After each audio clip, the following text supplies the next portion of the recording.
আমরা চাইব যারা কোয়ালিফাইড, ব্যাংক করার এক্সপিরিয়েন্স ভালো, যারা ভ্যালু অ্যাড করবে তারা অবশ্যই থাকবে, তাদেরকে আমাদের দরকার। বাংলাদেশ ব্যাংককে আমরা এমন একটা পরিবেশে নিয়ে যেতে চাই আইনগতভাবে যে বাংলাদেশ ব্যাংক নিজ পায়ে দাঁড়াতে পারে। স্বায়ত্ত শাসনটা আমরা করতে চাচ্ছি, আমরা প্রস্তুতি নিচ্ছি।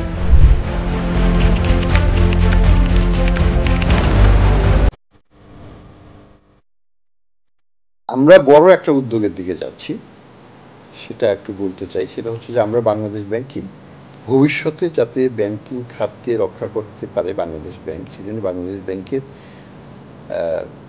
অটোনমিটা, স্বায়ত্ত শাসনটা আমরা করতে চাচ্ছি, আমরা প্রস্তুতি নিচ্ছি।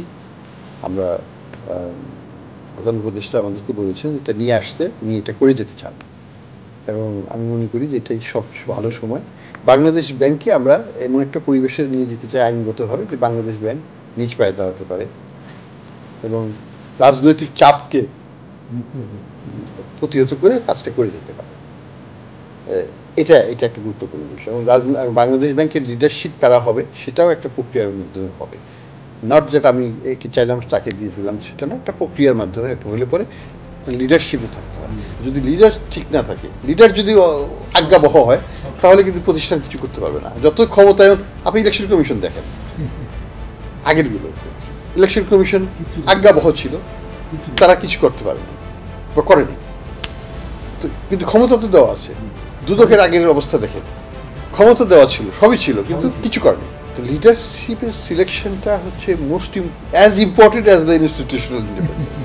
আমাকে দুটোই দেখতে হবে, দুটো প্রক্রিয়াকেই স্বচ্ছ করতে হবে। এমন সব ব্যক্তিকে দিতে হবে যারা বিতর্কের ঊর্ধ্বে, যারা নির্মোহভাবে ইলেকশনটা করবেন বা দুর্নীতিটা দমন করবেন বা বাংলাদেশ ব্যাংক পরিচালনা করবেন, ব্যাংকিং খাতে গার্জিয়ান হিসেবে কাজ করবেন, নট আজ্ঞাবহ হিসেবে নয়। এই ধরনের লোককে দিতে পারলে, লোক তো আছে বাংলাদেশে, নাই তো কেন, কিন্তু তাদেরকে যদি আমরা ইগনোর করি, তাদেরকে না, তারা তো আসবে না, তাকে ডেকে আনতে হবে, তাদেরকে খুঁজে ডেকে নিয়ে এসে বসাতে হবে। তো সেই মানসিকতাটা আমাদের থাকতে হবে আগামী